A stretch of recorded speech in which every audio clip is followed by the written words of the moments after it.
Hi, my name is John Petrucci. Welcome to my video.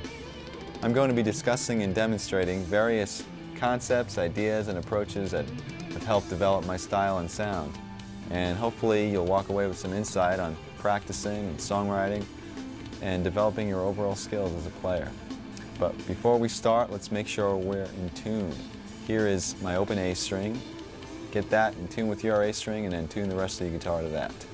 I'll see you when you're done.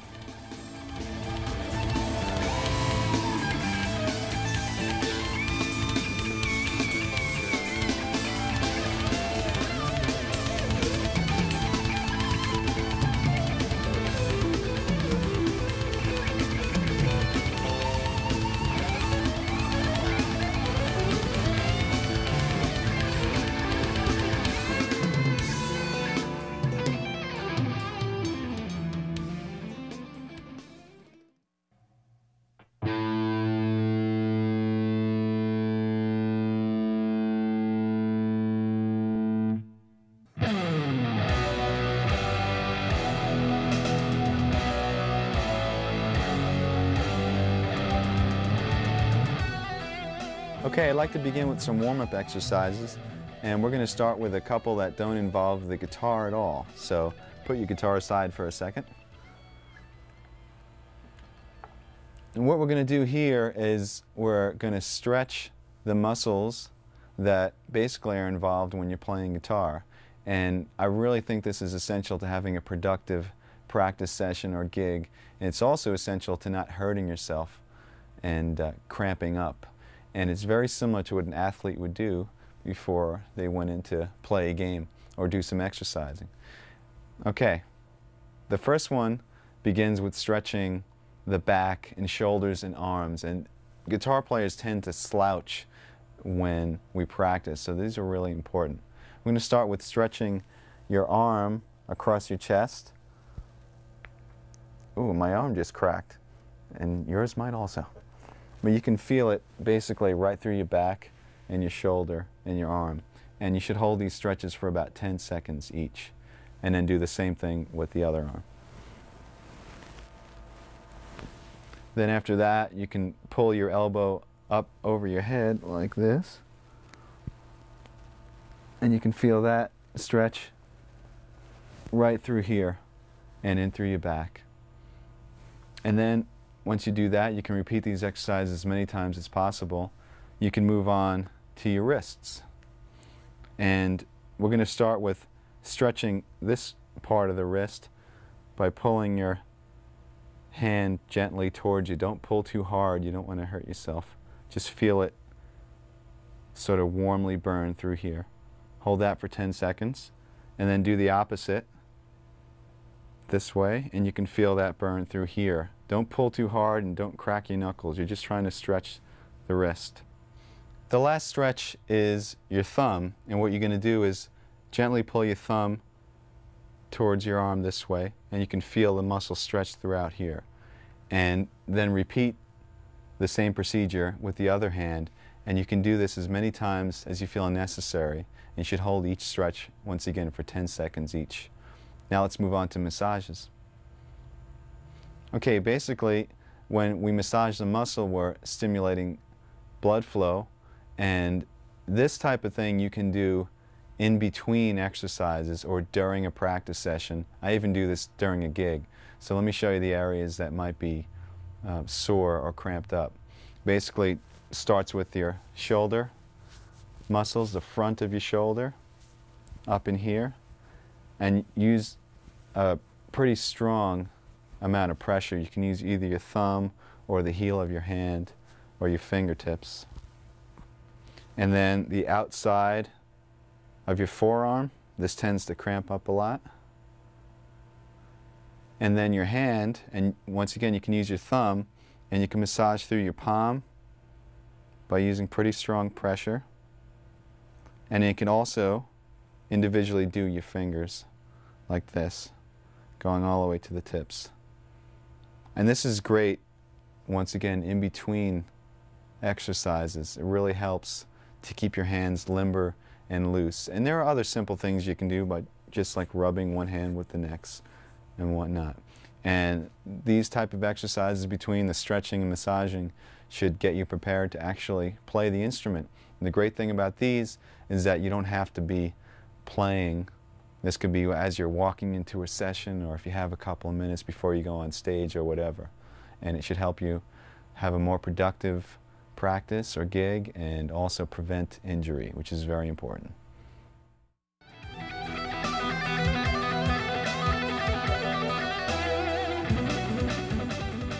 Okay, now I'd like to demonstrate some warm-up exercises applied to the guitar. So pick up your guitars again. And basically what I'm going to show you is a few exercises concentrating on the stretching and independence of the left hand, and a few exercises concentrating on the freedom and accuracy of the right hand, and then we'll combine the two. Remember, the goal here is not to develop mega speed, but really just to warm up your hands and get them comfortable so later on we can accomplish some bigger tasks. So first let's work on the first left hand exercise.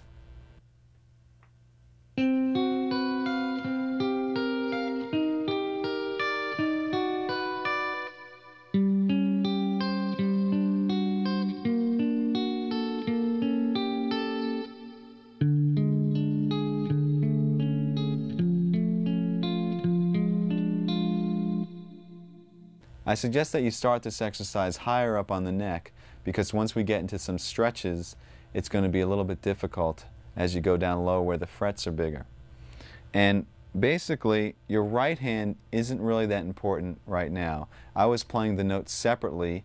You can play them as chords if you'd like. You can play them without a pick. It really doesn't matter. We're concentrating on the left hand. Make sure that the notes ring out clearly, because what we're really working on is the stretching and independence of your left hand. Also use a pretty strong pressure.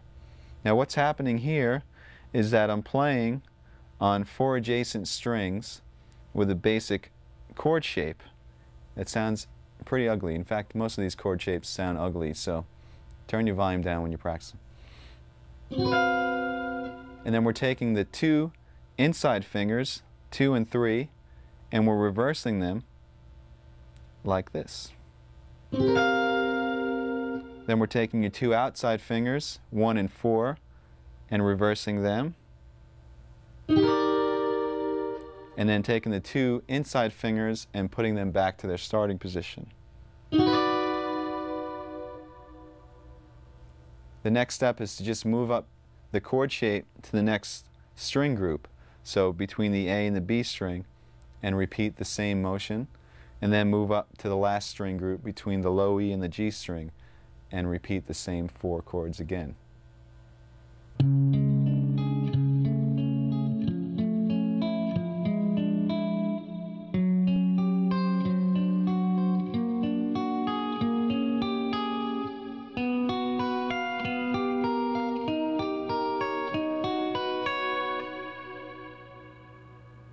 Okay, what I just played is the continuation of the first warm-up exercise.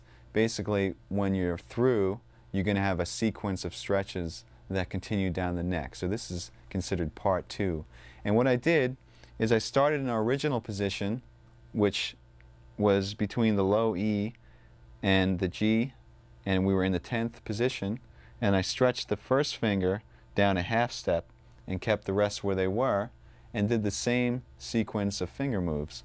So in other words, then reversing the 2 middle fingers, then the 2 outer, and then the 2 middle again, and just continued up to the next string group, and then to the final string group again.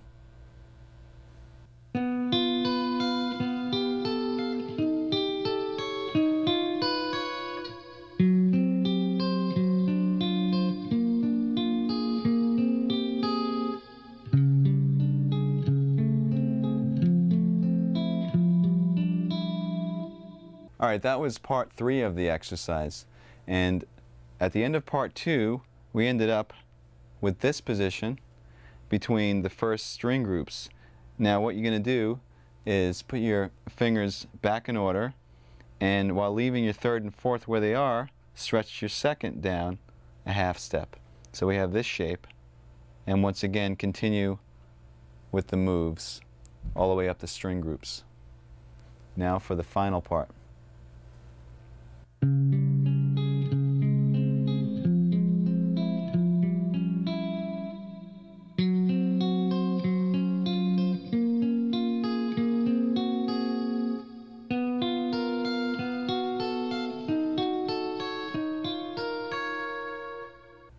Okay, that was the final part, and if you haven't guessed already, what we did is we moved our third finger down a half step while keeping the pinky where it was. So we had this shape. This time the stretch is between your third and fourth finger, and continue with the pattern until we got up to the first set of strings again. And then all you do is you bring your pinky down a half step, which brings you to the exact same shape that you started with, but you're a half step lower, because we started originally in the 10th position, now we're in the 9th position. And that's the first warm-up exercise. Okay, the second warm-up exercise for your left hand is basically a variation of the one that we just finished. You can start in the 10th position again with the same setup, and we're going to do the same moves.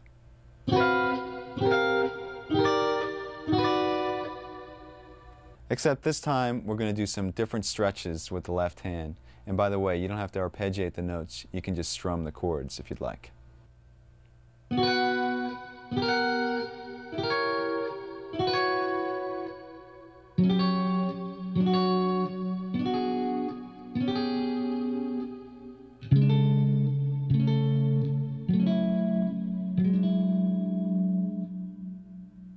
Okay, this stretch was different in that instead of moving one finger down a half step, we move the first finger down a half step and the fourth finger up a half step. So we have a double stretch between the third and the fourth and the first and the second. And then we did the same exact moves.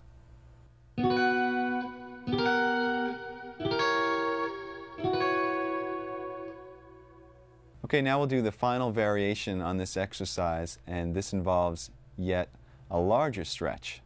Here's how it goes.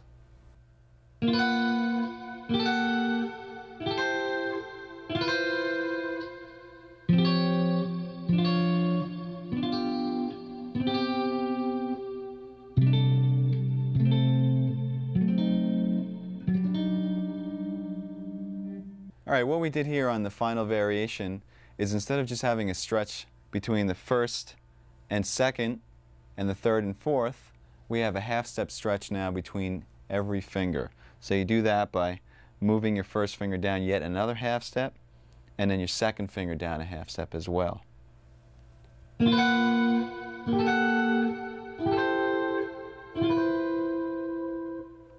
Remember when doing these exercises to make sure that the notes ring clearly, and see just how far down the neck you can go by moving downward by half steps.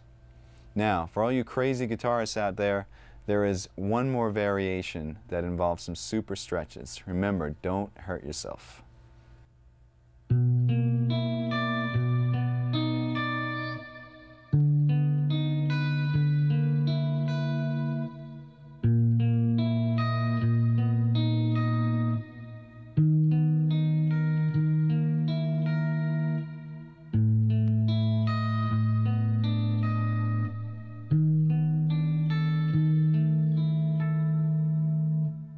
As you can see, I started out in a lower position, which made the final stretch a lot more difficult. Let me break it down for you now. With this exercise, instead of having all your fingers on adjacent strings, we start with the two middle fingers, 2 and 3, on the two middle strings, D and G, and your first and fourth fingers on the low and high E strings. And then you just continue with the same moves that we've been doing throughout.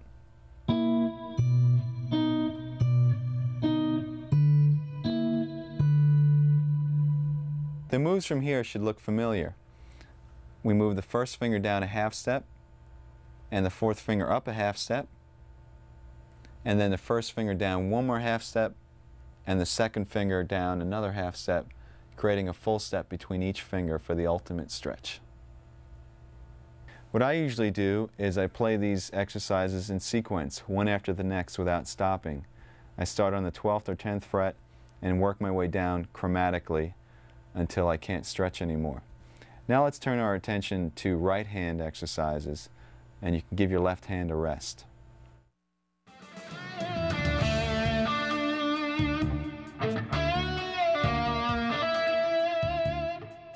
The next exercise concentrates on the flow and precision of the right hand and has many variations. So let me demonstrate it in its basic form.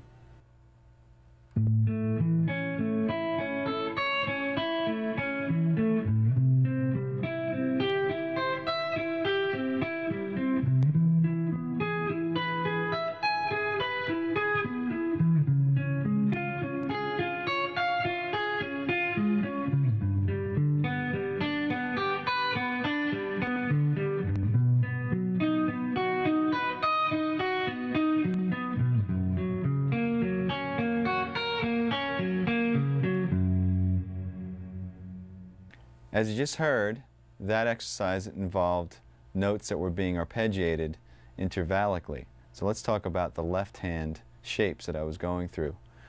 It's based off of a major bar chord form with an added third, except you're playing the notes separately.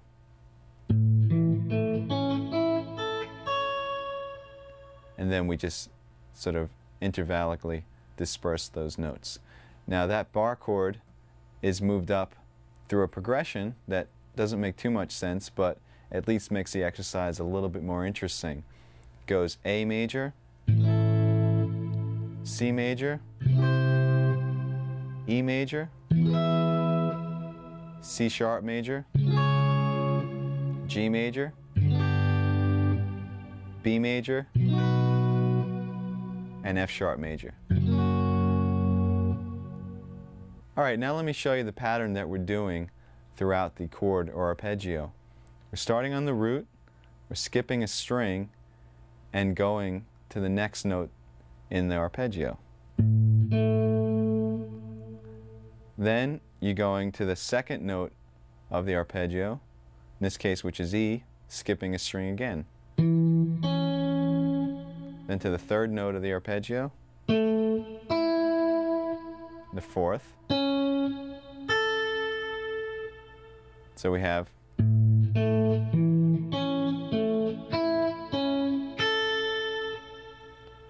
remember to pick down, up, down, up, down, up, down, up.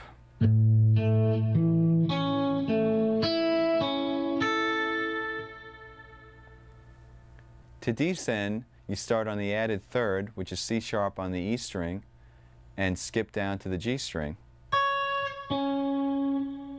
Then up to the B and skip down to the D. Up to the G, skip to the A. Up to the D string and skip to the E.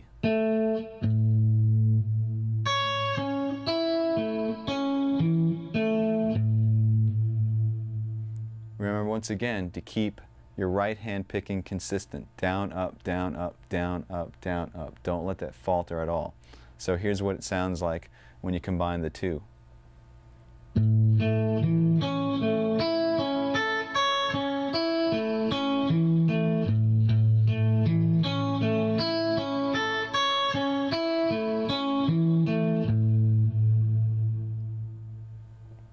And then from there, just go through the sequence of chords that I outlined earlier, and you have the entire exercise. Okay, now that you know the initial exercise, all the variations involve the right hand, and we're going to concentrate on our picking. First of all, instead of starting with a downstroke and using down, up, down, up, down, up, do the same exercise starting on an upstroke and consistently playing up, down, up, down, up, down throughout the entire exercise. That's going to look like this.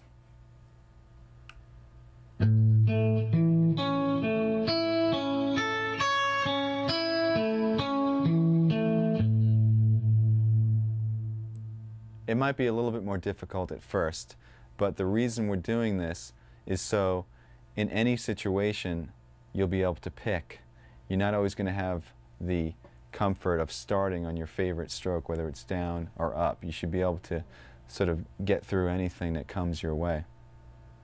Now, the other variations involve playing more than one time on each note. We're going to start with playing twice on each note, then 3 times on each note, and then finally 4 times on each note. Not only that, but starting each sequence with a down and then with an up. So let me demonstrate through the one chord what these will look like on your right hand. We'll start with the doubles, starting on a down.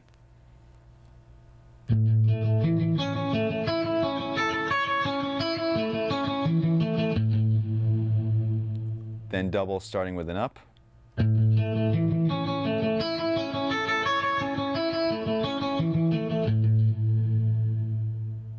Then 3 times starting with a down.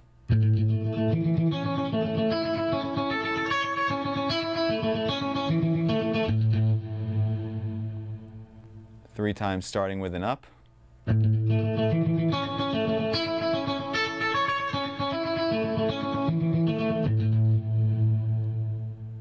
4 times starting with down.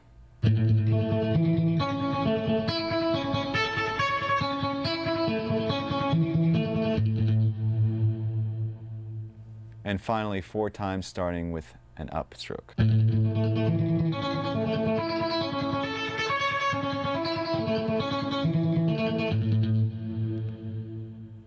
All right, what you're going to do is play each one of those variations through the entire chord sequence. Just remember to keep the notes very even, and also to keep that consistent alternate picking, especially when you're playing triplets, going from one string to the next because there's an odd amount of notes per string. Really, really watch that you are keeping a consistent down, up, down, up. Now let me demonstrate what it would sound like playing 2 notes per string through the entire sequence, just so you can have an example.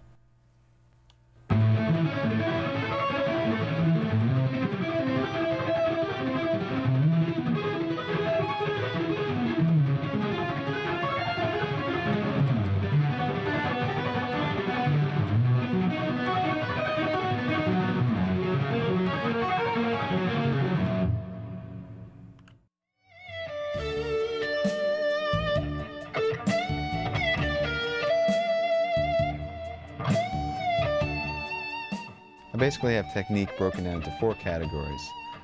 1 is scalar or linear examples, 2 is arpeggiated examples, 3 is left hand or legato playing, and 4 is sweep picking.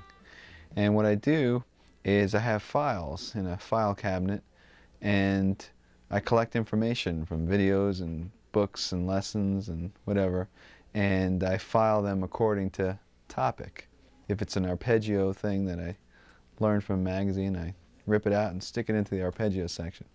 And then when it comes time to practice, instead of saying, oh, there's millions of things, how am I going to practice all this stuff?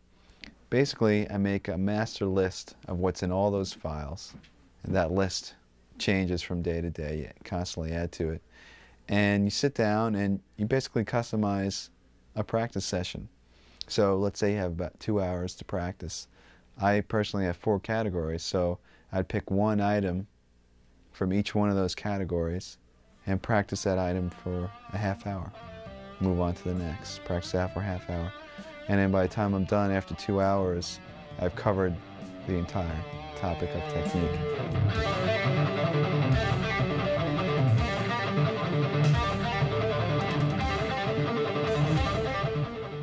Okay, now that we concentrated on the left hand and the right hand individually, let me show you a few exercises that are equally effective for both hands.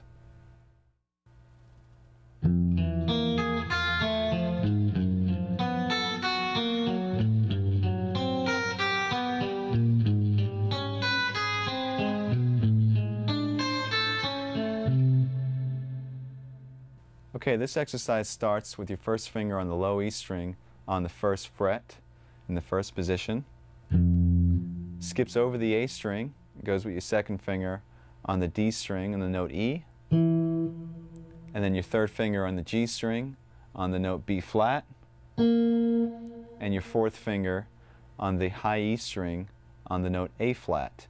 And your right hand is picking, once again, down, up, down, up.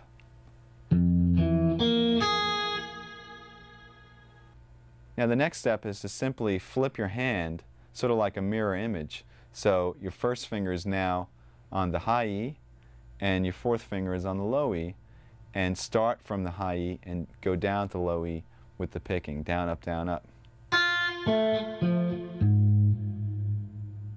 And combine the two.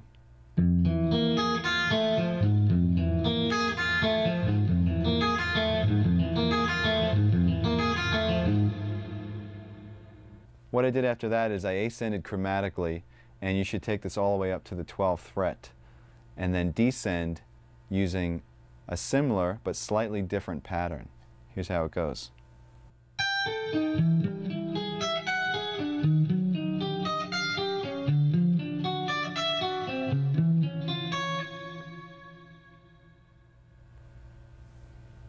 Okay, all I did there is instead of starting on the first finger and ascending 1, 2, 3, 4, we started on the pinky on the high E and descended 4, 3, 2, 1. Once again picking alternately, and then we reversed that image like a mirror and started on the fourth finger once again on the low E.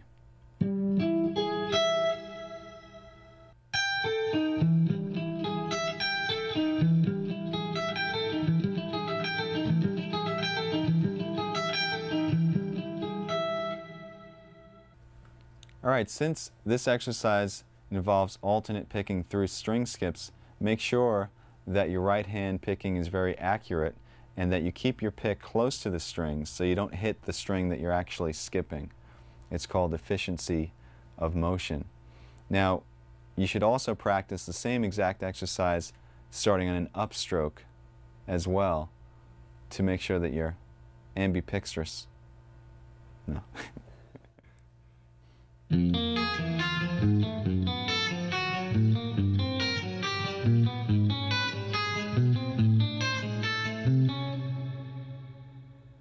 That was a slight variation on the exercise that we just did. Instead of playing the notes in order, 1, 2, 3, 4, I'm playing 1, 3, 4, 2, 1, 3, 4, 2.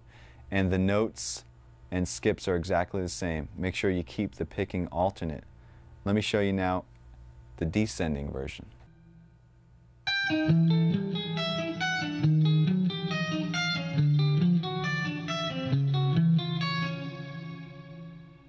Alright, that was another slight variation, this time on the descending pattern. Instead of playing 4, 3, 2, 1, you play 4, 2, 1, 3, 4, 2, 1, 3, and continue that pattern down the neck chromatically. Remember to keep your